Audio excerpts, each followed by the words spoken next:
apa kabar? Selamat berjumpa kembali. Nah, kakak akan memulai sapaan firman untuk adik-adik semuanya pada hari ini dengan bertanya. Adik-adik, siapa tokoh Alkitab yang naik gunung? Wah, siapa ya? Waktu itu untuk menerima 10 perintah Tuhan, tokoh Alkitab ini naik gunung. Betul, Musa.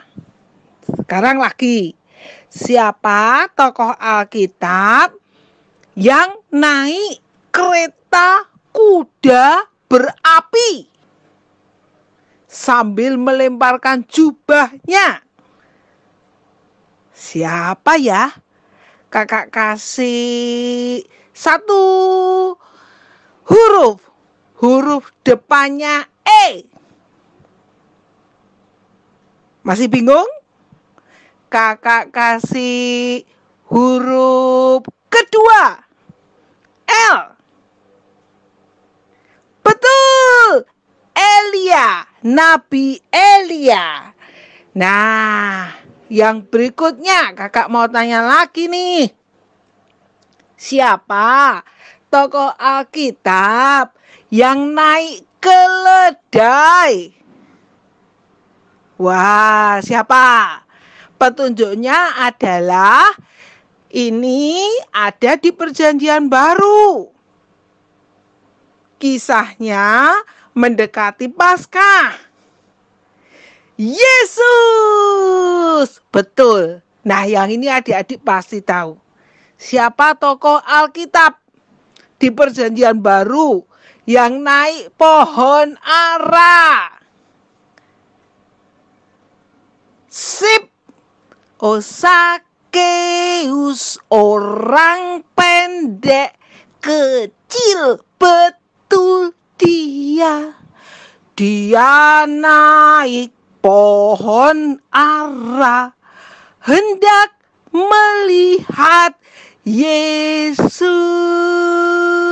Adik-adik, Sakeus mau melihat Yesus. Lukas 19 ayat 1-10 mencatat bahwa untuk melihat Yesus, Bapak Sakeus ini mau meninggalkan kegiatannya, mau tidak enak-enakan, dan mau repot. Kita lihat satu-satu ya. Bapak Sakeus ini mau ketemu Yesus dengan meninggalkan kegiatannya. Apa kegiatan Pak Sakeus? Kegiatannya adalah bekerja sebagai pemungut cukai. Dia ada di belakang meja menerima uang. Tapi Pak Sakeus meninggalkan karena dia mau melihat Yesus. Yang kedua, Pak Sakeus untuk ketemu Yesus mau tidak enak-enakan. Loh, apa itu artinya, Kak? Mau tidak enak-enakan. Sebenarnya kan lebih enak di rumah daripada mau melihat Yesus panas-panas di pinggir jalan berdebu, ya toh? Lalu sebenarnya kan lebih enak di rumah juga, enggak ketemu dengan orang banyak yang membenci Pak Sakeus karena pekerjaannya sebagai pemungut cukai, ya toh?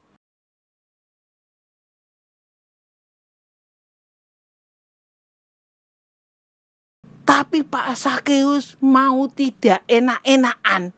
Dia mau keluar rumah, meskipun dia untuk keluar rumah dia harus bertemu dengan orang-orang yang tidak menyukai Pak Sakeus.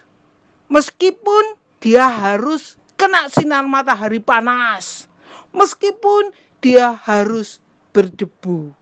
Yang ketiga, tadi Kak Yeni ngomong apa? Pak Sakeus mau bertemu Yesus, dia mau apa? Untuk bertemu Yesus, Pak Sakeus mau apa? Mau repot. Iya, Pak Sakeus mau ketemu Yesus meski repot adik-adik. Repot karena badannya pendek, sehingga pandangannya tertutup oleh orang-orang yang lebih tinggi. Dan untuk Pak Sakeus, siapa yang mau kasih jalan? Mereka membenci Pak Sakeus.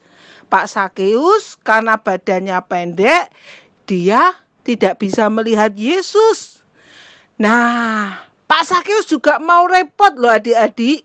Mau repot apa? Pak Sakeus harus berlari mendahului orang banyak.